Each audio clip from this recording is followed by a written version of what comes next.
So ngayon nga guys ay kumuha na kami ni nanay ng barangay clearance upang makapunta na kami sa pulis at kumuha ng police clearance.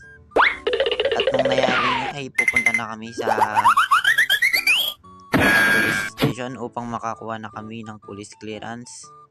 At habang naglalakad nga eto nga medyo mabagal-bagal pa at ako medyo excited na sa pagpunta sa police clearance.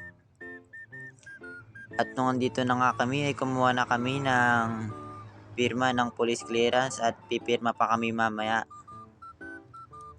At dito nga ay nagantay pa kami ng medyo matagal dahil marami pang pinapapila. At eto nga at pumirma na ako para makuha ko na ang police clearance at mayroon na agad kami dahil hindi pa kami kumakain dito at eto nga at medyo pa bebe pa ang aking kapatid.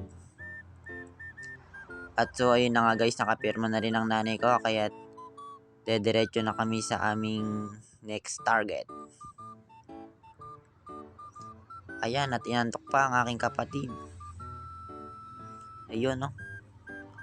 At eto nga nagpunta na kami dito sa police station at binawal pa nga ako dito dahil bawal nga raw i-video ang mga preso dahil medyo hindi maganda. Kaya ayun umalis na nga si sir. At dito nga ay medyo magpapabebe pa ang aking tito. Ayan, tamang nood lang po kami habang nakaupo at naantay si sir.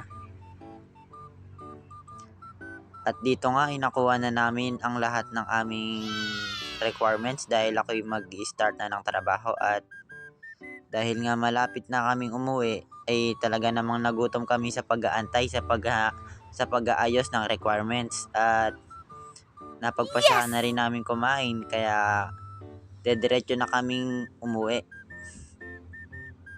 At dahil nga hindi papayag na sa bahay kakain, kaya dumiretso na lang kami dito sa Jollibee. Yun lamang po, salamat.